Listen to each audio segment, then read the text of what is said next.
আসসালামু আলাইকুম। সবাইকে স্বাগত জানাচ্ছি আমার আজকের রেসিপি দেখার জন্য।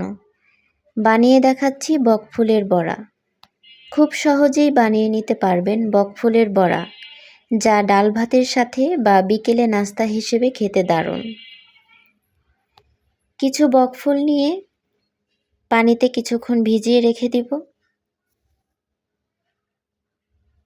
ভালোভাবে ধুয়ে পরিষ্কার করে নিব। ফুলের মধ্যে যে লম্বা শক্ত অংশটি থাকে সেটি ফেলে দিতে হবে। বোটা সহ ফুলটি রাখতে হবে ভাজার সুবিধার জন্য। এখন বড়ার জন্য ব্যাটার তৈরি করব। একটি বাটিতে হাফ কাপ বেসন, 1/4 কাপ চালের গুঁড়া নিব, কিছু কালো জিরা নিয়ে নিচ্ছি, স্বাদমতো লবণ, সামান্য হলুদ ও হাফ চা চামচ মরিচের গুঁড়া দিয়ে দিচ্ছি। হাফ চা চামচ দিয়ে দিচ্ছি আমার বানানো একটি মশলা। এখন সবগুলো উপকরণ ভালোভাবে মিশিয়ে একটু একটু করে নর্মাল পানি দিয়ে মাঝামাঝি ঘনত্বের একটি ব্যাটার তৈরি করতে হবে। ব্যাটারটি যত ভালোভাবে মেশানো হবে এবং যত সময় নিয়ে মেশানো হবে, তত বড়াগুলো খেতে ফুলকো হবে। ভালোভাবে মেশানো হয়ে গেলে এখন 10 মিনিটের জন্য রেস্টে রেখে দেব। চুলায় একটি কড়াইয়ে পরিমাণ মতো তেল গরম করে নিচ্ছি।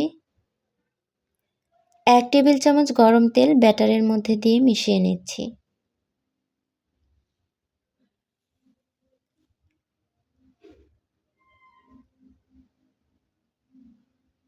তেল ভালোভাবে গরম হয়ে গেলে চুলার তাপমাত্রা মিডিয়াম টু লোতে রাখতে হবে।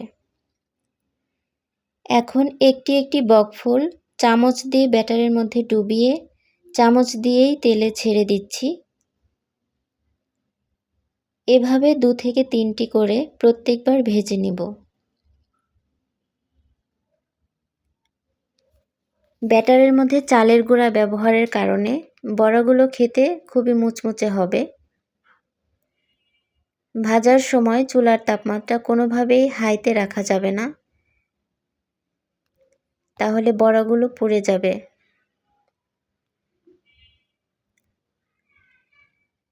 ভাজা হলে তুলে নিচ্ছি। আমি আবারও দিয়ে দেখাচ্ছি।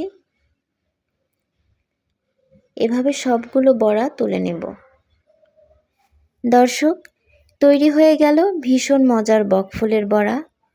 পুষ্টিগুণে ভরপুর বকফুলের রেসিপিটি একদিন অবশ্যই ট্রাই করবেন। ভিডিওটি ভালো লাগলে লাইক, কমেন্ট, শেয়ার করবেন। আজ তাহলে এ পর্যন্তই। আল্লাহ হাফেজ।